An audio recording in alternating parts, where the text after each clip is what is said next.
Right now at 6, new details on Saturday night's fatal crash in downtown Duluth, what we know. Plus, child abuse awareness. The extra spotlight on Duluth city leaders hope to shine on the growing issue. But first, new twin ports construction detours that you need to know. From CBS 3 Duluth, this is the CBS 3 News at 6.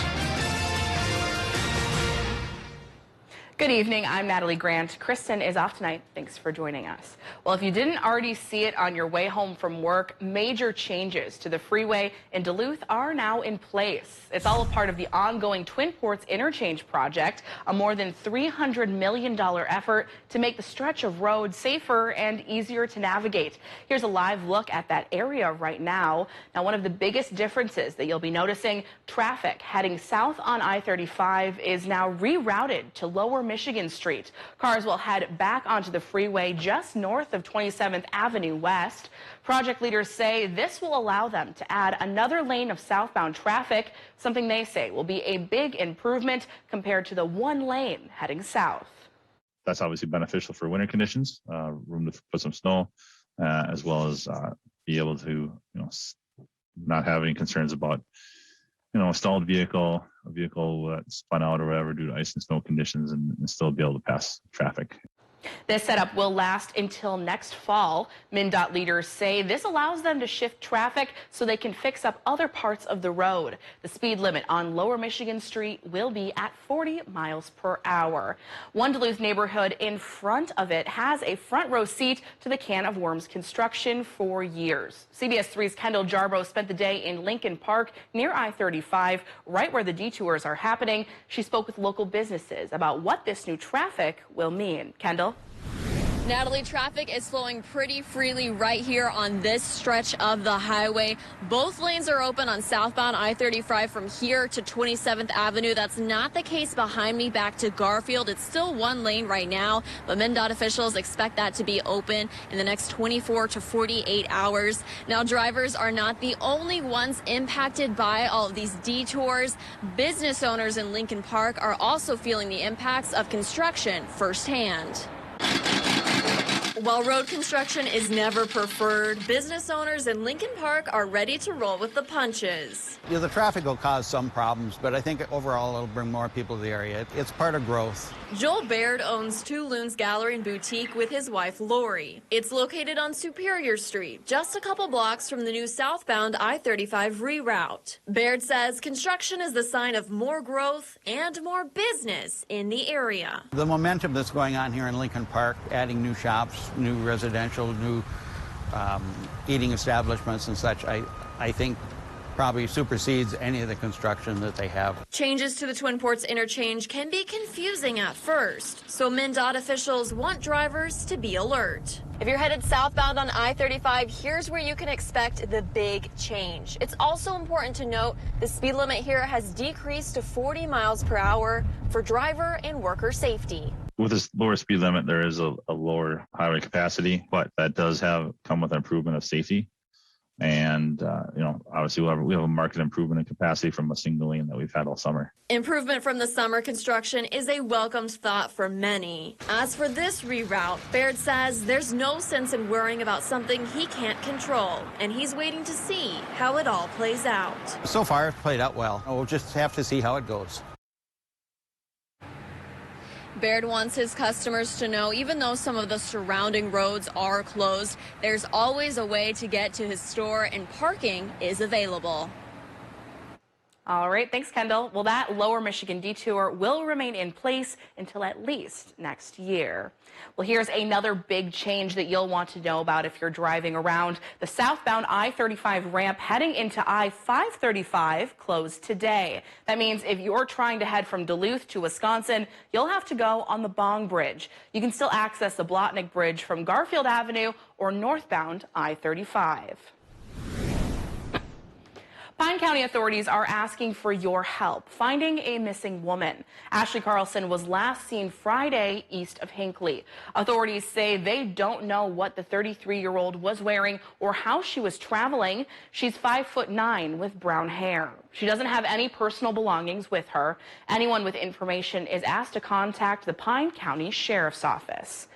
Well, a tragic update to a story we first brought you last night. The body believed to be a missing Wisconsin woman was found near a crashed vehicle in the Amnekin River. Haley Anderson of Cumberland, Wisconsin, was heading to Hibbing to visit family, but never arrived. That was on September 16th.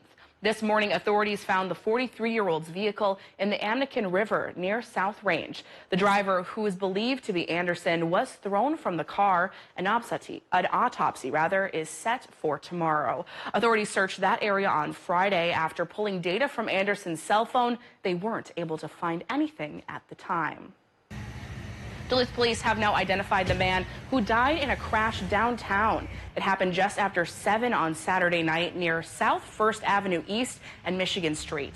Police say Brian Jackson's vehicle malfunctioned, which led to the crash. Originally, police said the 53-year-old was thrown from the vehicle, but after an investigation, they say that was not the case. An overnight vehicle chase landed a Duluth man in jail. A sheriff's deputy saw a pickup truck speeding through Canal Park around 12:30 this morning. The truck showed up as a stolen vehicle from Fargo. The deputy tried to stop the vehicle, but the driver, a 20-year-old Duluth man, kept going. Eventually, the deputy pulled a pit maneuver, and the driver was taken into custody. He's expected to be charged. Well, Dave joins us now for a quick look at that weather. As we were saying earlier, just a beautiful day out there today, Dave. Yeah, not a bad day at all. Temperatures close to normal, but if you like it warm this time of year with October staring us in the face, tomorrow's going to be a great day. But taking a look at the current situation up towards Ely, it looks very nice up there indeed with the blue sky brought in by high pressure, and that high air pressure will keep us on the calm and warmish side for the next 2 days or so. So this beautiful look you see on Highway 169, you likely will hold on to it through Wednesday. But then things will start to change up. That high pressure cell making it dry and sunny could give way to a low by Thursday, and that's when we get our next rain chance. Short-term forecast, though, says high and dry and mild. Tonight, low temps in the 40s region-wide, so shouldn't be any threat to gardeners. Partly cloudy sky becomes a mostly sunny sky on Tuesday with high temps around 75 here in the Twin Ports. Could be warmer inland, a little bit cooler right by the lake, but on all counts, warmer than normal. And we'll talk about how long that dares to last this time of year in a few more minutes. All right, thanks, Dave. Proctor School Board is set to meet tonight amid an ongoing police investigation into student misconduct on the high school football team. Both school leaders and Proctor Police told us they can't talk about the nature of the allegations, saying minors are involved. The St. Louis County Attorney's Office told us today that the matter has not been referred to their office for any possible charges at this point. Proctor Police say they are still investigating the student misconduct allegations, but they're not on the school board's agenda for tonight. We do plan to have a reporter at that meeting. It starts at 7 o'clock. We'll bring you any latest updates as they become available. That on the CBS 3 News coming up tonight at 10. And in Duluth tonight, the Duluth City Council will decide how much taxpayers could be paying this upcoming year. The council is expected to vote on the proposed property tax levies during tonight's meeting. That means the council will set the maximum percentage they can raise taxes for the 2022 spending year. That's expected to come out to 11%. However, some councilors say that number will likely be lower when the final budget is approved. The council sets a max percentage now, but can lower it come December when they vote to approve the full budget. They cannot raise the levy percentage once it is set. Tonight's meeting starts at 7 o'clock. We'll have the latest from tonight's decision coming up tonight at 10. Well, the Duluth police are putting on the fight for breast cancer on their forefront. The department unveiled new pink patches today, which are a part of the Pink Patch Project. Departments across the country wear them during the month of October to raise awareness against the deadly disease. Community members can also buy the patch for $10. All of the money raised will go towards breast cancer research. We have more information about how to donate on our website. Duluth leaders came together today hoping to raise awareness to child abuse. This afternoon, the First Witness Child Advocacy Center announced the launch of an online resource center. It helps teach people how to spot the signs of child abuse and give support to those experiencing it. The center also announced their annual I Stand With Kids awareness and fundraising campaign. It's focused on garnering support from individuals, organizations, and businesses to ensure a safe environment for kids. The center's director says child abuse is something people should always be aware of. 1 in 10 children will experience child abuse before they turn the age of 18. So this is a problem. It's a problem in our community. It's a problem in our nation. To learn more about the center and its campaign, you can head to our website at cbs3duluth.com. Still to come on Live Local CBS 3, a story time some longtime Vikings fans may be a little bit jealous of. More on one Hall of Famer's visit to the Northland coming up after the break.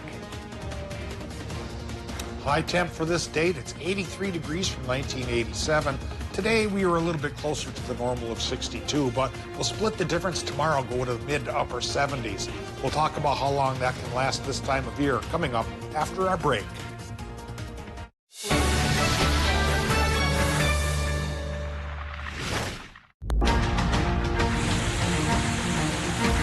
Inspired by a legend.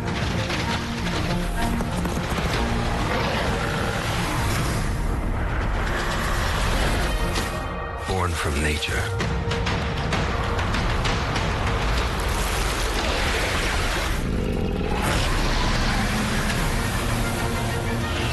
Bold. Iconic. Daring. Relentless design. Made for life. Made for you.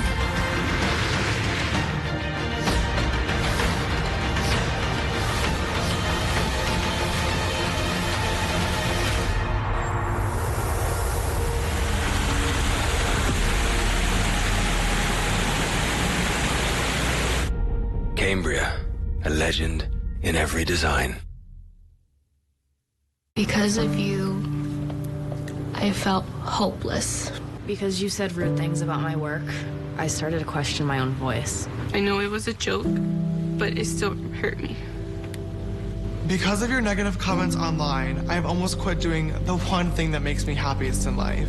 Because you shared something about me that was private, I felt embarrassed. Because you said hi to me on the first day of school, I felt included, and I knew that I was going to be okay. Because of you sharing your story with me, I feel comfortable sharing my own. Because you were there when I was coming out, you helped me regain my confidence. I'm still here today because of you.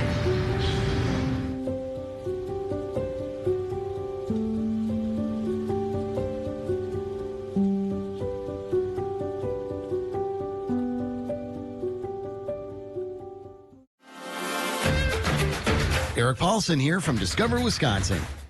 Join me and the rest of the crew every week on this station for all things Wisconsin.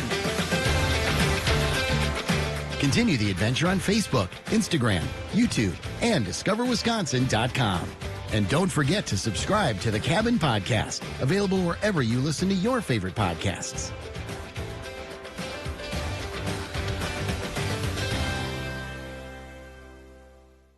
Hurricane Ida hit Louisiana hard. The people there, their families, and businesses have a long road to recovery. And now it's time for each of us to help lift up Louisiana. Text IDA to 51555 and donate to the Salvation Army relief efforts as they provide relief to those impacted by Hurricane Ida. Learn more at cbs3duluth.com or the CBS3 News app. Live, local, CBS3, helping lift up Louisiana.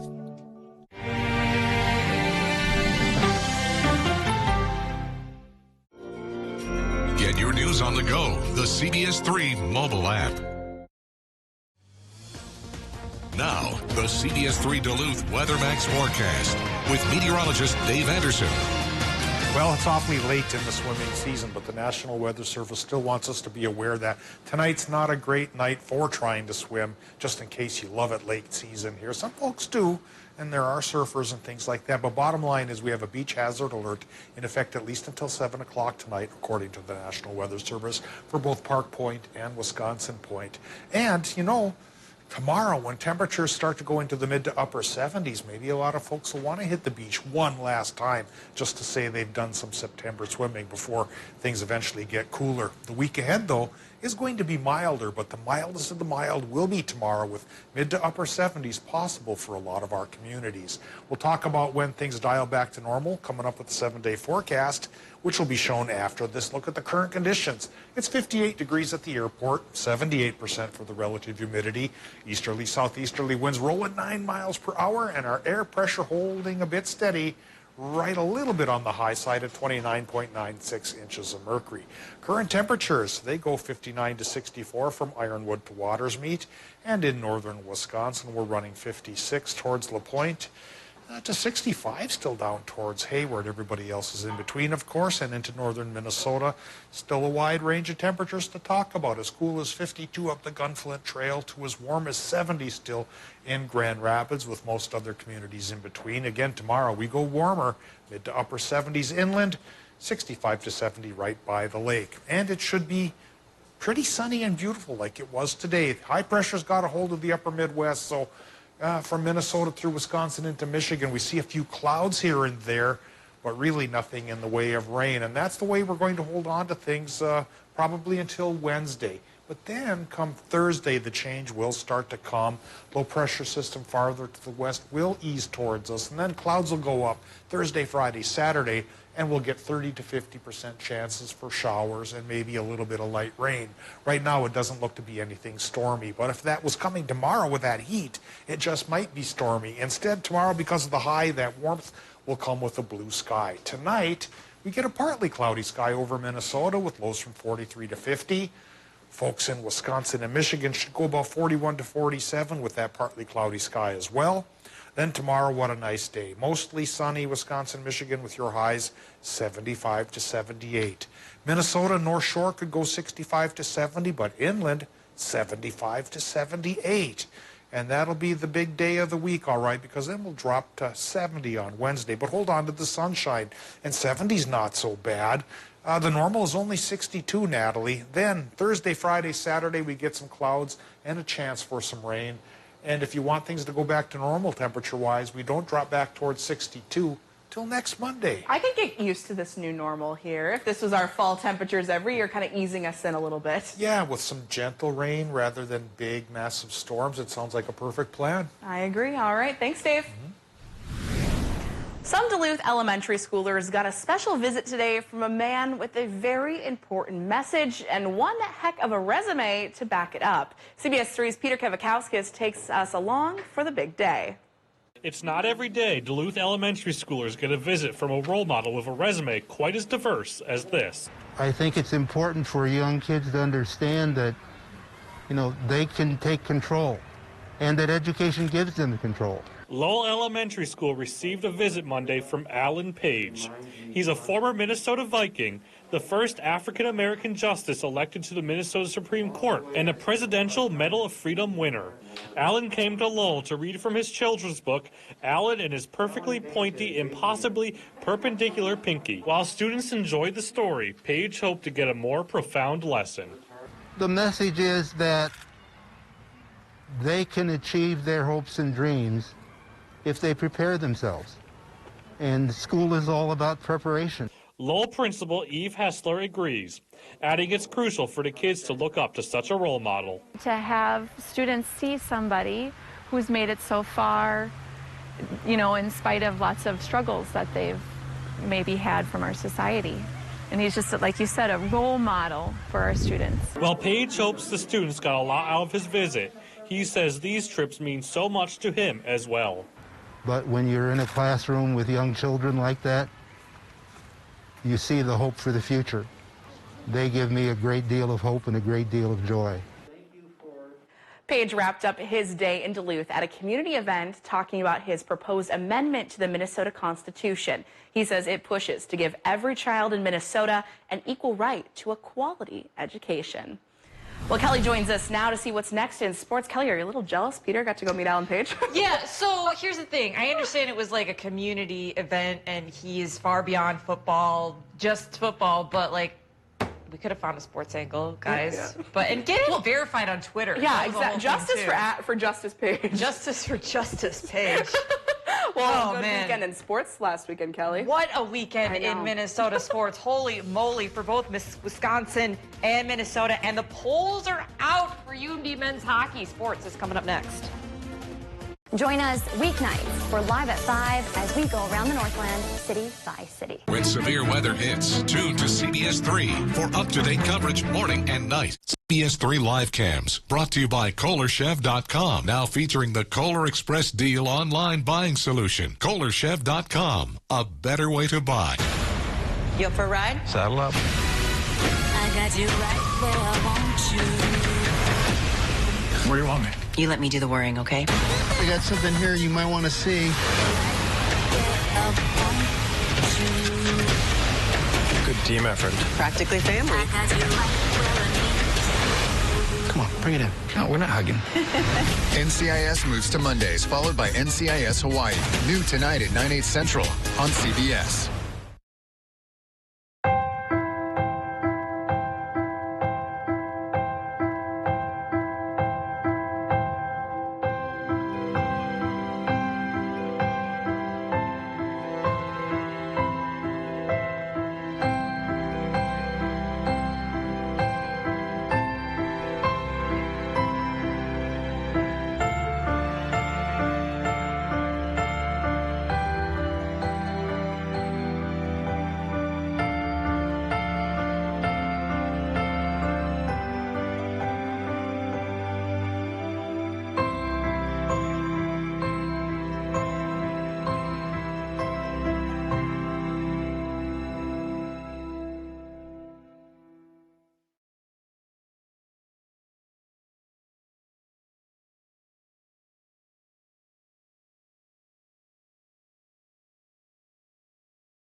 When I left the military, I was excited for a fresh start, but civilian life has been harder than I thought it would be.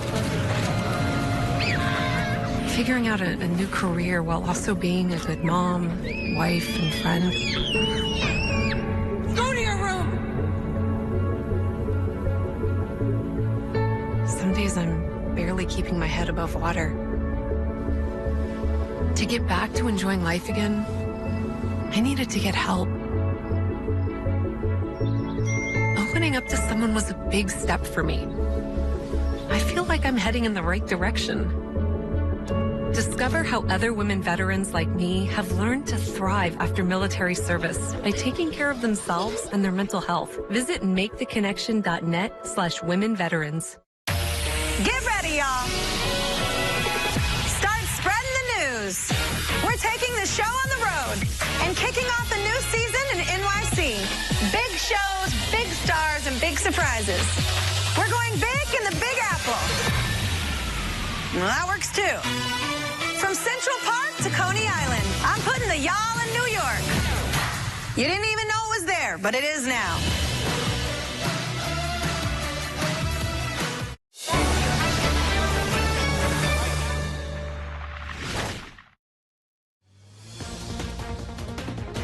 Now, CBS 3 Sports with Kelly Hinson. Well, less than 2 weeks away from the UMD men's hockey season opener, the first time we've gotten to talk about college hockey in October since 2019. The Bulldogs will open their season as the 6th-ranked team in the entire country, receiving 1 first-place vote. UMass is number 1, followed by St. Cloud State at number 2. UMD is one of 5 NCHC teams to earn a spot in the top 20. They have a scrimmage this Sunday against 11th-ranked Wisconsin and will open their season on the road next Friday in Bemidji before returning home on Saturday. The Bulldog football team dropped down 12 spots to number 22 in the AFCA Division II poll after suffering their first loss of the season to Wayne State on Saturday. The 9-4 UMD volleyball team dropped 3 spots to number 22. After 2 back-to-back losses that had Vikings fans feeling pretty much the same way they do every season, Minnesota seemed to turn the ship in the right direction yesterday. Kirk Cousins threw 3 touchdowns in the first half to put the Vikings up, and they never looked back. The 30-17 win snaps their 7-game losing streak against Seattle. Cousins and the offense had an efficient afternoon with 453 total yards, 28 first downs, and no turnovers. But getting a win obviously gives us some belief and proof that we can do this. Madison ran the ball hard. I thought Abdullah, when he had his opportunities to run, he did a nice job, and then and Kirk made some big time throws. Minnesota stays home again next week to take on the Browns.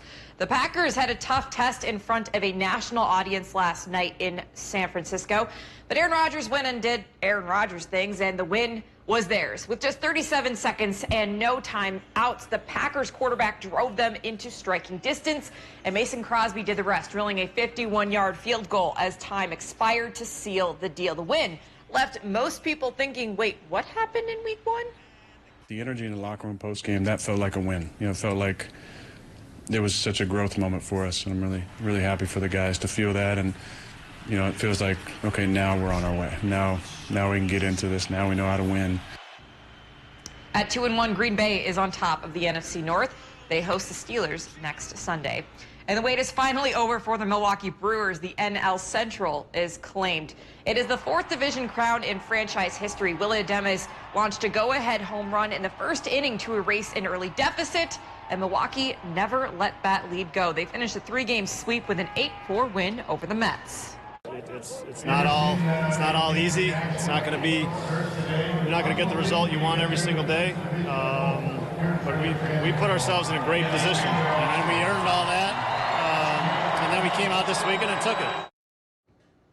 And tonight at 10 in this week's edition of For the Love of the Game, meet the Chisholm kicker that made history in the state of Minnesota, drilling one of the longest field goals in state history at the high school level, and he's only been playing football since last year. That is tonight in the CBS 3 News at 10.